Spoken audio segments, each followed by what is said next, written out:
Hello welcome back Aisha's കിച്ചണിലേക്ക് എല്ലാവർക്കും സ്വാഗതം. എല്ലാവരും സുഖമായിട്ടിരിക്കാൻ വിശ്വസിക്കുന്നു. അപ്പോൾ ഇന്നും വന്നിട്ടുള്ളത് നല്ലൊരു അടിപൊളി വ്ളോഗുമായിട്ടാണ്. ഇന്നത്തെ വ്ളോഗിൽ നല്ലൊരു സ്പെഷ്യൽ റെസിപ്പി ഉണ്ട് കേട്ടോ. ബീഫില്ലാത്ത ബീഫ് കറിയുടെ റെസിപ്പി ഉണ്ട്. അതുപോലെ തന്നെ ഇന്നൊരു സ്പെഷ്യൽ ഡേയുടെ കുറച്ച് വിശേഷങ്ങളൊക്കെ കാണിക്കുന്നുണ്ട്. അപ്പോൾ വീഡിയോ മുഴുവനായിട്ട് കാണാം. എന്നിട്ട് നിങ്ങളുടെ ഫീഡ്ബാക്ക്സ് താഴെ കമൻറ്റ് ബോക്സിൽ എഴുതി അറിയിക്കാനും മറക്കരുത്. ഇത്തവണ നാട്ടിൽ നിന്ന് വരുന്ന സമയത്ത് ഞാൻ ചീരയുടെ തണ്ട് കൊണ്ടുവന്നിട്ടുണ്ടായിരുന്നു. അപ്പം ഈ ഒരു ചീരയുടെ പ്രത്യേകത എന്താണെന്ന് വെച്ചാൽ എങ്ങനെ കുഴിച്ചിട്ടാലും അതുണ്ടാവും. അപ്പോൾ നമ്മുടെ ഇവിടെ ഉണ്ടായിട്ടുണ്ട് കേട്ടോ. നല്ല വെയിലും വെള്ളവും ഉണ്ടെങ്കിൽ പിന്നെ പറയും വേണ്ട, നന്നായിട്ടുണ്ടാവും എന്നാണ് പറയാറ് കേട്ടോ. അപ്പോൾ ഇതാ ഒരു ബാൽക്കണിയിൽ നല്ല വെയിൽ തട്ടുന്ന സ്ഥലത്തിന് അതങ്ങനെ വെച്ചിട്ടുണ്ട്. ഇലകളൊക്കെ വന്ന് തുടങ്ങിയിട്ടുണ്ട് കേട്ടോ. മാഷാ അല്ലാ, നന്നായിട്ടുണ്ടാവും എന്ന് പ്രതീക്ഷിക്കുന്നു. അപ്പോൾ ഇവിടെ ഒരു പച്ചപ്പ് ഇങ്ങനെ കാണുമ്പോൾ നല്ല രസമായിരുന്നു. ഇവിടെ ഞാൻ ഒന്നും വെച്ചിട്ടുണ്ടായിരുന്നില്ല ആദ്യം. ഇപ്പോൾ ഇവിടെ നല്ലോണം പച്ചപ്പൊക്കെ ആയി തുടങ്ങിയിട്ടുണ്ട്. പിന്നെന്താ, പതിവ് പോലെ സ്കൂളിലെ ദിവസമാണ്. മക്കളെ സ്കൂളിൽ നിന്ന് വന്നിട്ടില്ല. പിന്നെ കുറേ പണികളൊക്കെ ഉണ്ടായിരുന്നു. മാലി വന്നിട്ടുണ്ട്, ക്ലീനിങ് ആണ്. ഇത് ഞാൻ കഴിഞ്ഞ ദിവസം ഇന്നലെ ഇൻസ്റ്റഗ്രാമിൽ ഞാനൊരു റീൽ ഇട്ടിട്ടുണ്ടായിരുന്നു പ്രെയർ ഡ്രസ്സിൻ്റെ. അപ്പം അതിനായിട്ട് എടുത്തതായിരുന്നു കേട്ടോ. 4 പ്രെയർ ഡ്രസ്സുണ്ട്. അതിൻ്റെ ഡീറ്റെയിൽസൊക്കെ ഞാൻ ഇൻസ്റ്റഗ്രാമിൽ കൊടുത്തിട്ടുണ്ട്. പിന്നെ എല്ലാവരും പറയാറുണ്ട് റോയിമോളുടെ മുടി കെട്ടി കൊടുക്കാൻ വേണ്ടിയിട്ട്. അവൾ ഒട്ടും സമ്മതിക്കില്ല. എപ്പോഴും മുടി അഴിച്ചിടാനാണ് അവൾക്ക് ഇഷ്ടം. ഇപ്പോൾ ഈ ഒരു ക്ലിപ്പ് ഞാൻ ഭയങ്കര കാര്യത്തിലൊക്കെ ഇട്ട് കൊടുത്തിട്ടുണ്ട്. പക്ഷെ കുറച്ച് കഴിഞ്ഞപ്പോൾ അതൊക്കെ പൊട്ടിച്ചിട്ടുണ്ടായിരുന്നു കേട്ടോ. എല്ലാം കേട് വരുത്തും വേഗം. അപ്പോൾ മുടി കെട്ടി കൊടുത്താലും ഈ ഒരു സംഭവം കൊണ്ട് ഏത് നേരം തലയിലും മുടിയിലൊക്കെയാണ് ഈ ഒരു സാധനം. അത് ചെവിയിൽ വെക്കുന്നതാണ്. പക്ഷേ തണുപ്പിന് ചെവിയിൽ വെക്കുന്നതാണ്. പക്ഷേ അതിപ്പം അവളെ ഹെയർ ബോ പോലെയാണ് വെക്കുക. പിന്നെ ഞാൻ പറഞ്ഞല്ലോ ഒരു സ്പെഷ്യൽ ഡേ ആണ് ഇന്ന്. സ്പെഷ്യൽ ഡേയുടെ വിശേഷങ്ങളൊക്കെ ഉണ്ടെന്ന്. എന്താണെന്ന് വെച്ചാൽ റീൻ്റെ ബർത്ത്ഡേ വരുന്നുണ്ട്. അപ്പം അതിനായിട്ട് എന്തെങ്കിലും സ്പെഷ്യൽ ഉണ്ടാക്കണം എന്ന് വിചാരിക്കുകയാണ്. കാരണം കഴിഞ്ഞ ഈ ജനുവരി തന്നെയായിരുന്നു റീനുൻ്റെ റോസിൻ്റെ ബർത്ത്ഡേ. ജനുവരിയിലാണ്. പക്ഷേ റോസിൻ്റെ ബർത്ത്ഡേ കഴിഞ്ഞല്ലോ. ബർത്ത്ഡേക്ക് ഞാൻ കാര്യമായിട്ടൊന്നും ചെയ്തിട്ടുണ്ടായിരുന്നില്ല. അതിൻ്റെ കാര്യങ്ങളൊക്കെ ഞാൻ അന്നത്തെ വ്ളോഗിൽ ഷെയർ ചെയ്തിട്ടുണ്ടായിരുന്നു. ചെറിയ ടെൻഷനും കാര്യങ്ങളൊക്കെ ഉള്ള സമയങ്ങളായിരുന്നു അന്ന്. അപ്പം അതൊക്കെ അൽഹംദുലില്ലാഹ് ഇപ്പോൾ സോൾവായി. അപ്പോൾ റീൻ്റെ ബർത്ത്ഡേക്ക് ഞാൻ എന്തെങ്കിലുമൊക്കെ കാര്യമായിട്ട് ഉണ്ടാക്കണം എന്ന് വിചാരിക്കുന്നുണ്ട്. അപ്പോൾ അതിനുള്ള പ്രിപ്പറേഷനാണ് കേട്ടോ. അപ്പോൾ എന്താണ് ഉണ്ടാക്കുന്നത് എന്നുള്ളത് ഞാൻ പിന്നീട് പറയാം. എന്തെങ്കിലും വ്യത്യസ്തമായിട്ട് ചെയ്യണം എന്നാണ് വിചാരിക്കുന്നത്. അപ്പോൾ ഇൻഷാ അല്ലാ എന്താണെന്നുള്ളത് നിങ്ങൾക്ക് എന്തെങ്കിലും ഒരു ഐഡിയ ഉണ്ടെങ്കിൽ താഴെ കമൻറ്റ് ചെയ്യൂ. അല്ലെങ്കിൽ നമുക്ക് അടുത്ത വ്ളോഗിൽ എന്താണെന്നുള്ളത് പറയാം കേട്ടോ. വളരെ വ്യത്യസ്തമായിട്ട് എന്തെങ്കിലും ചെയ്യണം എന്ന് വിചാരിക്കുന്നുണ്ട്. അപ്പോൾ റോസും ഇങ്ങനെ പറയുന്നുണ്ട്, റോസിൻ്റെ ബർത്ത്ഡേക്ക് ഒന്നും ചെയ്തില്ല, റീനിൻ്റെ ബർത്ത്ഡേക്ക് അത് ചെയ്യുന്നുണ്ട്, ഇത് ചെയ്യുന്നുണ്ട്. അപ്പോൾ 2 പേരുടെയും ഇൻഷാ അല്ലാ എന്തെങ്കിലുമൊക്കെ ഉണ്ടാക്കി കൊടുക്കാമെന്ന് വിചാരിക്കുന്നുണ്ട്. പിന്നെ ഇത് ഞാൻ കുറേ കാലങ്ങളായി ഇതൊക്കെ എടുത്തിട്ടോ. നമ്മൾ ഷെൽഫിൽ ഇങ്ങനെ ഇരിക്കുന്നുണ്ടായിരുന്നു. ആദ്യമൊക്കെ എടുക്കാറുണ്ടായിരുന്നു. പിന്നെ ഇപ്പോൾ ഓരോ തിരക്ക് കാരണം അതൊന്നും അവിടെ ഉള്ളതൊന്നും എനിക്ക് ഓർമ്മയില്ല. അപ്പോൾ ഇപ്പം ഷെൽഫ് ക്ലീൻ ആക്കുന്ന നമ്മളെ കിച്ചൺ ക്യാബിനറ്റ് ഉണ്ടല്ലോ, അത് ക്ലീൻ ആക്കുന്ന സമയത്ത് കിട്ടിയതാണ് ഇതൊക്കെ. അപ്പോൾ അതൊക്കെ ഒന്ന് പൊടി തട്ടി എടുക്കുകയാണ്. ഇതൊക്കെ കാണുന്ന സ്ഥലത്ത് വയ്ക്കുകയാണെങ്കിൽ നമ്മൾ ഇടയ്ക്കിടയ്ക്ക് യൂസ് ചെയ്യും. അല്ലെങ്കിൽ പിന്നെ അതുള്ളത് തന്നെ നമുക്ക് ഓർമ്മ ഉണ്ടാവില്ല. അപ്പോൾ എന്തോ ഒരു സാൻഡ്വിച്ച് ടോസ്റ്റ് ചെയ്ത് കൊടുക്കാൻ വേണ്ടിയിട്ട് മക്കൾ പറഞ്ഞപ്പോഴാണ് ആ സാൻഡ്വിച്ച് മേക്കർ എടുക്കാൻ നോക്കിയപ്പോഴാണ് ഇതിൻ്റെയൊക്കെ ഓർമ്മ വന്നു കേട്ടോ. അപ്പോൾ ഇവിടെയൊക്കെ ഒന്ന് ക്ലീൻ ആക്കി എടുത്തിട്ടുണ്ട്. അപ്പോൾ ഇനി എപ്പോഴും ഇടയ്ക്കിടയ്ക്ക് എന്തെങ്കിലുമൊക്കെ ചെയ്യാൻ വേണ്ടി എടുക്കണം എന്ന് വിചാരിക്കുന്നുണ്ട് ഇൻഷാ അല്ലാ.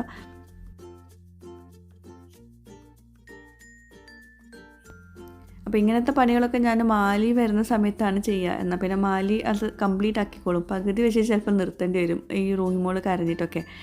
പിന്നെ എന്താ, കുറേ അലക്കാനൊക്കെ ഉണ്ടായിരുന്നു. അതൊക്കെ ഒന്ന് തോരയിടുവാണ്.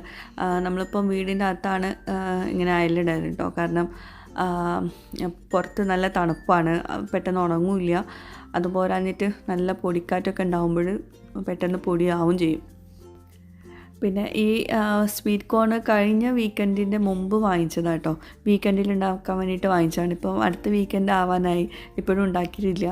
അപ്പോൾ ഏകദേശം കേട് വരാൻ സ്റ്റാർട്ട് ചെയ്ത സമയത്താണ് നമ്മളത് ശ്രദ്ധിച്ചത്. പലപ്പോഴും എനിക്ക് പറ്റുന്ന അബദ്ധങ്ങളാണ് അതൊക്കെ. കാരണം വലിയ സംഭവമായിട്ട് ഫ്രഷായിട്ട് നമ്മൾ വാങ്ങിക്കും. ഫ്രഷായിട്ടുള്ള തന്നെ വാങ്ങിക്കുള്ളൂ. പക്ഷേ ഏകദേശം കേട് വരാൻ നേരത്തേക്ക് നമ്മളത് ഉണ്ടാക്കുക, മറന്നു പോവും. അത് വാങ്ങിച്ച ഓർമ്മ ഉണ്ടാവില്ല. അപ്പോൾ ഇത് എന്തോ ഒന്ന് പറയുന്നതിൻ്റെ ഇടയ്ക്കാണ് ഈ ഒരു സ്വീറ്റ് കോണിൻ്റെ ഓർമ്മ വന്നത്. അപ്പോൾ വേഗം പോയി ഉണ്ടാക്കി. ഇനിയിപ്പോൾ നേരെ ഇല്ലെങ്കിലും വേണ്ടില്ല, വേഗം ഉണ്ടാക്കി. അപ്പോൾ സ്വീറ്റ് കോൺ ഉണ്ടാക്കാൻ പിന്നെ എല്ലാവർക്കും അറിയുന്നുണ്ടാവും. ജസ്റ്റ് ഒന്ന് ഇങ്ങനെ ചൂടാക്കി എടുത്താൽ മതി. അത്രയും പെട്ടെന്ന് വേവുന്ന സംഭവമാണ് സ്വീറ്റ് കോൺ. അപ്പോൾ ഞാൻ പ്രഷർ കുക്കറിൽ ജസ്റ്റ് ഒന്ന് ഒരു വിസിൽ വരുന്നതിന് മുമ്പ് ഓഫ് ചെയ്യുന്ന രീതിയിലാണ് കുക്ക് ചെയ്തെടുക്കുകയാണ്. വെള്ളത്തിൽ ഉപ്പിട്ടിട്ട് പ്രഷർ കുക്ക് ചെയ്തെടുക്കുകയാണ്. ഒരു വിസിൽ വരുന്നില്ല, കാരണം പെട്ടെന്ന് വേവും. സ്വീറ്റ് കോൺ നമുക്ക് ഓൾറെഡി അത് ചൂടാക്കിയാൽ കഴിക്കാൻ പറ്റുന്നൊരു സംഭവമാണ്. പക്ഷെ നല്ല ഫ്രഷായിട്ട് വാങ്ങിച്ചതായിരുന്നു, പക്ഷെ ചെറുതായിട്ടൊന്ന് കേടായിപ്പോയി. കുറച്ചൊക്കെ കട്ട് ചെയ്ത് മാറ്റിയിട്ടുണ്ട് കേട്ടോ. അപ്പോൾ അതാ വെന്തിട്ടുണ്ട്, വലിയ കുഴപ്പമൊന്നുമില്ല. അപ്പോൾ മക്കൾ വരാൻ നേരം ആകുമ്പോഴേക്കും ഉണ്ടാക്കിയാൽ അവർക്ക് വന്ന പാട് തന്നെ കഴിക്കാമല്ലോ. വന്ന പാട് ചോറോ കറികളൊക്കെ കഴിക്കാൻ ഭയങ്കര മടിയാണ്. അപ്പോൾ വന്ന പാട് വല്ല സാൻഡ്വിച്ചോ അല്ലെങ്കിൽ ഇതുപോലെ എന്തെങ്കിലും ഉണ്ടാക്കി കൊടുക്കുകയാണെങ്കിൽ വേഗം എടുത്ത് കഴിച്ചോളും. പിന്നെ ഒരു അരമണിക്കൂറൊക്കെ കഴിഞ്ഞിട്ടായിരിക്കും ചോറൊക്കെ കഴിക്കുക. കാരണം സ്കൂളിലോട്ട് ഒരു സ്നാക്ക് ബോക്സ് കൊണ്ടുപോകുന്നതാണ്. ഞാൻ ചപ്പാത്തിയും ദോശയൊക്കെയല്ലേ കൊടുക്കുക.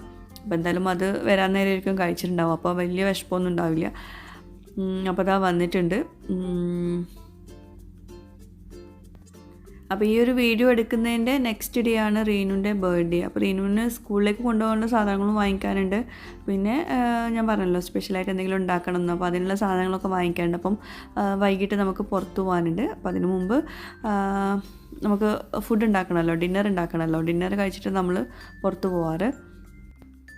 അപ്പോൾ ഇന്ന് ഞാൻ ചോറുണ്ടാക്കിയില്ല കേട്ടോ, ഉച്ചത്തേക്ക് ചോറുണ്ടാക്കിയിട്ടില്ല. ചപ്പാത്തി തന്നെ മൊത്തത്തിൽ ഉണ്ടാക്കാമെന്ന് വിചാരിച്ചു. അപ്പം മാലി പിന്നെ ചപ്പാത്തി പരത്തി ചുട്ട് തരും. അപ്പം അത് ഓൾറെഡി റെഡി ആയിട്ടുണ്ട്. ഇനി ഉണ്ടാക്കാൻ പോകുന്നത് ബീഫില്ലാത്ത ബീഫ് കറി കേട്ടോ. അപ്പോൾ കുറച്ചധികം ചെറിയ ഉള്ളി എടുത്തിട്ടുണ്ട്. വെളുത്തുള്ളി ഒരു ഉണ്ട വെളുത്തുള്ളി എടുത്തിട്ടുള്ളൂ. ചെറിയ ഉള്ളി ഒരു 30-35 ചെറിയ ഉള്ളി ഉണ്ടാവും കേട്ടോ. അപ്പോൾ ചെറിയുള്ളിയും വെളുത്തുള്ളിയും കൂടി ഒന്നങ്ങോട്ട് ക്രഷ് ചെയ്തെടുത്തിട്ടുണ്ട് ഈ ചോപ്പറിലിട്ടോ. ഞാൻ ചോപ്പ് ചെയ്തെടുത്താണ്. പിന്നെ പ്രഷർ കുക്കർ എടുത്തിട്ട് അതിലോട്ട് വെളിച്ചെണ്ണ ഒഴിച്ച് കൊടുത്തിട്ടുണ്ട്. എന്നിട്ട് ഇതൊന്ന് ഇട്ടിട്ട് ഒന്ന് ജസ്റ്റ് ഒന്ന് വഴറ്റിയെടുക്കുക. പിന്നെ എന്താ ഒരു അര തക്കാളി എടുത്തിട്ടുള്ളൂ. തക്കാളി കൂടുതലാവണ്ട കേട്ടോ. അപ്പോൾ തക്കാളി ഇതുപോലെ കട്ട് ചെയ്തെടുക്കുക. അപ്പോൾ ബീഫില്ലാത്ത ബീഫ് കറി എന്ന് പറയുമ്പോൾ നിങ്ങളിപ്പോൾ എന്താണെന്ന് വിചാരിക്കേണ്ട. ബീഫ് കറിയുടെ അതേ ടേസ്റ്റിൽ, നാടൻ ബീഫ് കറി ഉണ്ടാക്കുന്ന ആ ടേസ്റ്റിൽ തന്നെ നമുക്ക് ചിക്കൻ കറി ഉണ്ടാക്കാം. അപ്പോൾ ചെറിയ ഉള്ളി, വെളുത്തുള്ളി, തക്കാളി ചേർത്ത് കൊടുത്തു. ഇനി 1 ടീസ്പൂണ് വലിയ ജീരകവും പിന്നെ 1/2 ടീസ്പൂണ് ഉലുവ നമ്മൾ ബീഫിലിടുമല്ലോ, ആ ഒരു സ്പെഷ്യൽ ടേസ്റ്റാണ് ഈ ഒരു കറിക്ക് ഉണ്ടാവുക. പിന്നെ 1 teaspoon Kashmiri chilli powder, 1/2 teaspoon മഞ്ഞൾപ്പൊടി, 3 ടീസ്പൂണ് മല്ലിപ്പൊടി, ആവശ്യത്തിന് ഉപ്പ്, ഇതെല്ലാം കൂടി ചേർത്തിട്ട് ഒന്നിങ്ങോട്ട് വഴറ്റിയെടുക്കുക. പിന്നെ വല്ലാണ്ട് ഇങ്ങോട്ട് വഴണ്ടി വരേണ്ടൊന്നും ആവശ്യമില്ല കേട്ടോ. പിന്നെ കുറച്ച് കുരുമുളക് പൊടിയും കൂടി ചേർത്തിട്ടുണ്ട്. 1 ടീസ്പൂണ് കുരുമുളക് പൊടി കൂടി ചേർത്ത് കൊടുത്തിട്ട് ഒന്നുകൂടി വഴറ്റിയെടുക്കുക. ആ ഒരു മസാലയുടെ പച്ചച്ചുവ ഒന്ന് മാറണം, അത്രയേ ഉള്ളൂ. എന്നിട്ട് ചിക്കന് ചെറിയ കഷ്ണങ്ങളാക്കിയിട്ട് കട്ട് ചെയ്തത് നന്നായിട്ട് വെള്ളമൊക്കെ ഡ്രെയിൻ ചെയ്തിട്ട് ചേർത്ത് കൊടുക്കുക. എന്നിട്ട് നല്ലോണം ഒന്ന് മിക്സ് ചെയ്യുക. പിന്നെ ഒരു 1/2 കപ്പ് അല്ലെങ്കിൽ 1 കപ്പ് വെള്ളം ഒഴിച്ചാൽ മതി, ഒരുപാട് വെള്ളം വേണ്ട. വെള്ളം ഈ ചിക്കനിലോട്ട് ഒഴിച്ചു കൊടുത്തിട്ട് നമുക്ക് പ്രഷർ കുക്ക് ചെയ്തെടുക്കണം. ഒരു വിസിൽ വരുന്നവരെ പ്രഷർ കുക്ക് ചെയ്തെടുക്കുക. ഒരു മീഡിയം ഫ്ലെയിമിൽ വെച്ചിട്ട് വേണം കുക്ക് ചെയ്യാൻ കേട്ടോ. പെട്ടെന്ന് ഹൈ ഫ്ലെയിമിൽ വെച്ച് കുക്ക് ചെയ്താൽ നമുക്ക് വല്ലാണ്ട് വെന്ത് കിട്ടില്ല. പക്ഷേ ഓവറായിട്ട് വേവും ചെയ്യരുത് കേട്ടോ. പിന്നെ ചപ്പാത്തിയുടെ കൂടെ കറി ഉണ്ടെങ്കിലും നമ്മൾ സൈഡ് ഡിഷായിട്ട് എന്തെങ്കിലും ഉപ്പേരി ഉണ്ടാക്കാറുണ്ട്. വെണ്ടയ്ക്ക ഒന്ന് ഫ്രൈ ആക്കി എടുക്കുകയാണ് കുറഞ്ഞ എണ്ണയിൽ കേട്ടോ. അപ്പോൾ ചപ്പാത്തി റെഡി ആയിട്ടുണ്ട്. പിന്നെ ഈ ഒരു ബീഫില്ലാത്ത ബീഫ് കറി ഉണ്ടല്ലോ, ഈ ഒരു ചിക്കൻ കറി, അത് എന്തായാലും നിങ്ങൾ മസ്റ്റായിട്ടും ട്രൈ ചെയ്ത് നോക്കാം കേട്ടോ. ബീഫൊന്നും കഴിക്കാൻ പറ്റാത്തവരുണ്ടാവില്ലേ, അവർക്ക് ബീഫിൻ്റെ ആ ഒരു സെയിം ടേസ്റ്റിൽ നമുക്ക് ചിക്കൻ കഴിക്കാൻ പറ്റും. നല്ല ടേസ്റ്റാണ്. ഞാൻ തന്നെ ഇത് ഇപ്പം കുറേ തവണകളായിട്ട് ഉണ്ടാക്കുന്നുണ്ട് ഇവിടെ. കാരണം നമ്മളിപ്പോൾ ഇവിടെ ബീഫ് കഴിക്കാറില്ലല്ലോ. അപ്പോൾ അതുകൊണ്ട് തന്നെ ആ ഒരു ബീഫ് കഴിക്കാത്ത ആ ഒരു സങ്കടം നമുക്ക് ഇത് കഴിച്ചാൽ മാറിക്കിട്ടും. പിന്നെ കുറച്ച് സാലഡ് ഉണ്ടാക്കുകയാണ്. അപ്പോൾ ഇതേപോലെ തന്നെ ഉണ്ടാക്കണം കേട്ടോ. ചെറിയ ഉള്ളിനെ എടുക്കണം. വലിയ ഉള്ളി എടുത്തിട്ട് ഞാൻ ഉണ്ടാക്കി നോക്കിയിട്ടുണ്ടായിരുന്നു, പക്ഷേ ഈ ഒരു ടേസ്റ്റ് കിട്ടിയില്ല. അപ്പോൾ ചെറിയ ഉള്ളിനെ എടുക്കാം കേട്ടോ. അപ്പോൾ വെണ്ടക്ക ഫ്രൈ ആക്കിയിട്ട് മാറ്റി വയ്ക്കുന്നുണ്ട്. അപ്പം നമ്മുടെ സാലഡും റെഡി ആയിട്ടുണ്ട്. അതുപോലെ നമ്മുടെ ഈ ചിക്കൻ ഉണ്ടല്ലോ, ഒരു വിസിൽ വന്നപ്പം ഞാൻ ഓഫ് ചെയ്തിട്ടുണ്ടായിരുന്നു. എന്നിട്ട് പ്രഷർ അപ്പം തന്നെ കളയാൻ കേട്ടോ. പ്രഷർ അവിടെ വെച്ചിട്ട് നമ്മളത് പോകാൻ കാത്തുനിന്നാൽ നമ്മളെ ചിക്കന് ഓവറായിട്ട് വേവും. അങ്ങനെ പാടില്ല. ഒരു വിസിൽ വന്നിട്ട് ഓഫ് ചെയ്തിട്ട് ആ പ്രഷർ കളയുക അപ്പം തന്നെ. എന്നിട്ട് ആ വെള്ളം ഒന്ന് തുറന്ന് വെച്ചിട്ട് ഒന്ന് വറ്റിച്ചെടുക്കണം. കുറച്ചൊന്ന് വറ്റിച്ചെടുക്കണം, ഒന്നുകൂടെ കുറുകി വരണം. അപ്പം ഭയങ്കര ടേസ്റ്റാണ് ഈ ഒരു സംഭവം കേട്ടോ. പിന്നെ കുറച്ച് കുരുമുളക് പൊടി കൂടി ചേർത്തിട്ടുണ്ട്. നിങ്ങൾക്ക് ഇതിപ്പം കുറച്ച് കളറ് ഒരു വലിയ രസമൊന്നുമില്ല, പക്ഷെ അത് വിചാരിച്ചിട്ട് ടേസ്റ്റ് ഒരു കോംപ്രമൈസും ഇല്ല കേട്ടോ. അപ്പോൾ കളറ് കൂടണമെങ്കിൽ നിങ്ങൾക്ക് കുറച്ചും കൂടെ മുളക് പൊടി ചേർത്ത് കൊടുക്കുക. ഞാൻ അധികം എരിവ് വേണ്ടെന്ന് വിചാരിച്ചിട്ടാണ്. പിന്നെ ഇതുപോലെ ഒന്ന് വറവിട്ട് കൊടുക്കാറുണ്ട്. കുറച്ച് വെളിച്ചെണ്ണ ചൂടാക്കിയിട്ട് അതിലോട്ട് ചെറിയ ഉള്ളി ചെറുതായിട്ട് ചോപ്പ് ചെയ്തതും കറിവേപ്പിലയും കൂടി ചേർത്തിട്ട് നല്ലോണം ഒന്ന് മൂപ്പിച്ചെടുക്കണം. ഒരു ഫ്രൈ ആക്കി വന്നാൽ ഇതിൻ്റെ മുകളിൽ ഒഴിച്ചു കൊടുക്കുക. എന്നിട്ട് മിക്സ് ചെയ്തിട്ട് അടച്ച് വയ്ക്കുക കുറച്ച് നേരം കേട്ടോ. ഫ്ലെയിം ഓഫ് ചെയ്തിട്ട് കുറച്ച് നേരം അടച്ച് വെക്കുക. അപ്പം ആ ഒരു ചിക്കനിൽ ആ ഒരു കറി ഇങ്ങനെ കുറുകി വന്നിട്ട് നല്ല ടേസ്റ്റ് ആയിരിക്കും കേട്ടോ. സൂപ്പർബാണത്. നമുക്കെല്ലാവർക്കും ചിക്കനിലാണെങ്കിലും ഫിഷിലാണെങ്കിലും ഏതെങ്കിലും ഒരു ഫേവറേറ്റ് എപ്പോഴും ഉണ്ടാക്കുന്ന ഒരു കറി ഉണ്ടാവില്ലേ? അപ്പോൾ ഇത് ഇപ്പം ചിക്കനിൽ എൻ്റെ വൺ ഓഫ് ദ ഫേവറേറ്റ്സ് ആയിട്ടുണ്ട് കേട്ടോ. അപ്പം ഈ ഒരു കറി എന്തായാലും നിങ്ങൾ ഉണ്ടാക്കി നോക്കുക. നല്ല സിമ്പിളാണ് ഉണ്ടാക്കാൻ, എന്നാൽ കിട്ടില്ലോ കേട്ടോ സംഭവം. ആ ഉലുവ ഒന്നും വിട്ടുപോകരുത്, അതേപോലെ തന്നെ ചേർത്ത് കൊടുക്കുക കേട്ടോ. അപ്പോൾ നമ്മുടെ ഡിന്നർ റെഡി ആയിട്ടുണ്ട്. അപ്പം ഇക്ക വന്നപ്പം നമ്മളെല്ലാവരും ഡിന്നർ കഴിച്ചു. അതിന് ശേഷമാണ് പുറത്ത് പോകുന്നത് കേട്ടോ.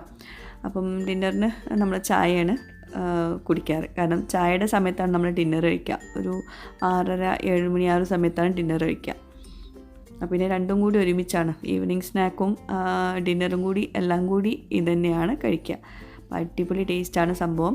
എന്തായാലും ഉണ്ടാക്കി നോക്കണം. മസ്റ്റായിട്ടും ട്രൈ ചെയ്യേണ്ട ഒരു ചിക്കൻ റെസിപ്പി ആട്ടത്. അപ്പോൾ ഞാനിതുപോലെ ഷോപ്പിങ്ങിനൊക്കെ പോകുന്നതിന് മുമ്പ്, പ്രത്യേകിച്ച് ഇതുപോലത്തെ എന്തെങ്കിലും സ്പെഷ്യൽ ഒക്കേഷൻസിനൊക്കെ ഷോപ്പിങ്ങിന് പോകുന്നതിന് മുമ്പ് സാധനങ്ങൾക്ക് എന്താ വാങ്ങിക്കേണ്ടതെന്ന് അല്ലെങ്കിൽ എന്താ ഉണ്ടാക്കുന്നതൊക്കെ എഴുതി വയ്ക്കാറുണ്ട്. അപ്പം ഓൾറെഡി അതൊക്കെ എഴുതി വെച്ചിട്ടുണ്ടായിരുന്നു, നേരത്തെ കണ്ടല്ലോ. അപ്പം ആ സാധനങ്ങൾ വാങ്ങിക്കാനാണ് പോകുന്നത്. അപ്പോൾ നമുക്കിനി ഷോപ്പിങ്ങിന് പോയിട്ട് ഉള്ള ബാക്കി വിശേഷങ്ങൾ പറയാം.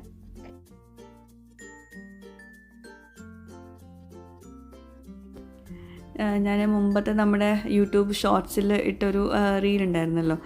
ഇതുപോലെ എവിടേക്കെങ്കിലും പോവുകയാണെങ്കിൽ ഇക്ക റൂയിനായിട്ട് ഡ്രസ്സ് ചേഞ്ച് ചെയ്തിട്ട് വേഗം കാറിൽ പോയിരിക്കും. പിന്നെ ഇടയ്ക്കിടയ്ക്ക് ഇങ്ങനെ വിളിച്ചുകൊണ്ടിരിക്കും, ആയില്ലേ കഴിഞ്ഞില്ലേ എന്ന് വെച്ചിട്ട്. അപ്പോൾ നമ്മൾ ഷോപ്പിംഗ് മാളിൽ എത്തിയിട്ടുണ്ട്. അപ്പോൾ ഇനി പെട്ടെന്ന് തീർക്കും വേണം, കാരണം നെക്സ്റ്റ് ഡേ സ്കൂളുള്ളതാണ്, റെയിൻ്റെ ബർത്ത്ഡേ ആണ്, കുറേ സാധനങ്ങൾ വാങ്ങിക്കാനുണ്ട്.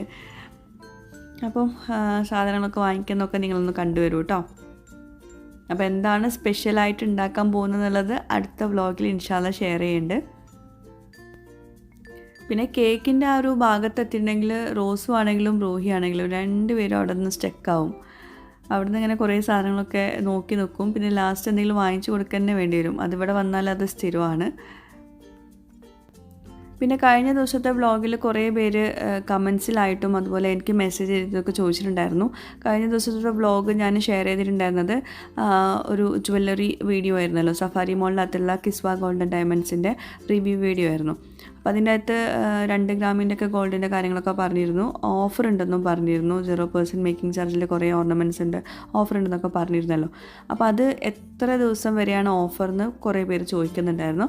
അത് ഈ ഒരു വീക്കെൻഡ് വരെയാട്ടോ. അപ്പോൾ അതൊന്ന് പറയാൻ വേണ്ടിയിട്ടാണ് ഇപ്പം ഈ ഒരു വീഡിയോനകത്ത് ഇത് പറയുന്നത് കേട്ടോ. കാരണം ഒരുപാട് പേര് മെസ്സേജ് അയക്കിയിട്ടും അതുപോലെ കമൻസിലൊക്കെ ചോദിക്കുന്നുണ്ടായിരുന്നു. അപ്പം ആ വീഡിയോ കാണാത്തവരുണ്ടെങ്കിൽ കണ്ടു നോക്കാം. പിന്നെ അവരെ കോൺടാക്റ്റ് ചെയ്യാനുള്ള ഡീറ്റെയിൽസ് കയ്യിൽ കൊടുത്തിട്ടുണ്ട് പിൻഡ് കമൻറ്റിൽ. ഓൺലൈൻ പർച്ചേസൊക്കെ ഉണ്ട് നാട്ടിൽ കേട്ടോ. അതിൻ്റെ ഡീറ്റെയിൽസൊക്കെ ഞാൻ അതിൻ്റെ പിൻഡ് കമൻറ്റിൽ, ഫസ്റ്റത്തെ കമൻറ്റിൽ, ആ വീഡിയോയുടെ ഫസ്റ്റത്തെ കമൻറ്റിൽ കൊടുത്തിട്ടുണ്ട് കേട്ടോ. അതൊന്ന് ചെക്ക് ചെയ്യണേ. ഞാൻ ആ വീഡിയോയുടെ ലിങ്ക് ഈ വീഡിയോയുടെ പിൻഡ് കമൻ്റായിട്ട് കൊടുക്കുക. ആ വീഡിയോ കാണാത്തവരുണ്ടെങ്കിൽ കണ്ടു നോക്കുക. ഇനിയിപ്പം അതിന് എന്തെങ്കിലും ഡൗട്ട്സ് ഉണ്ടെങ്കിൽ അതിൻ്റെ പിൻഡ് കമൻറ്റിൽ അതിൻ്റെ ഓൺലൈൻ പർച്ചേസ് നമ്പേഴ്സൊക്കെ കൊടുത്തിട്ടുണ്ട് കേട്ടോ.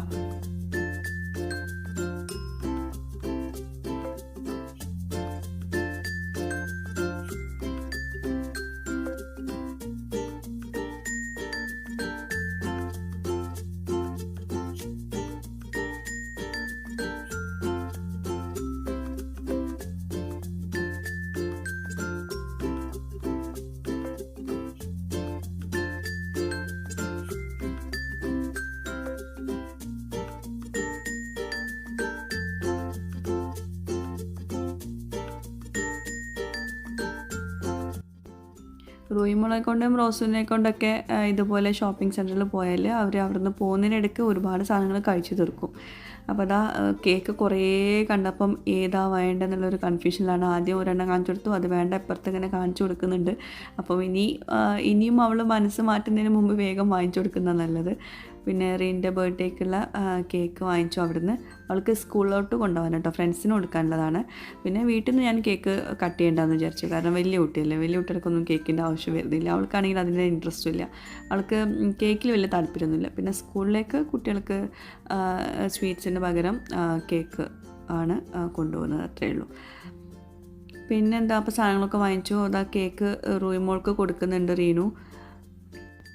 അപ്പോൾ ഇതൊക്കെയാണ് ഇന്നത്തെ വ്ളോഗിലെ വിശേഷങ്ങൾ. അപ്പോൾ ഇന്നത്തെ വ്ളോഗ് എല്ലാവർക്കും ഇഷ്ടമായിട്ടാണെന്ന് വിശ്വസിക്കുന്നു. എന്നാലും നിങ്ങളുടെ ഫീഡ്ബാക്ക്സ് താഴെ കമൻറ്റ് ബോക്സിൽ എഴുതിയിരിക്കാൻ മറക്കരുത്.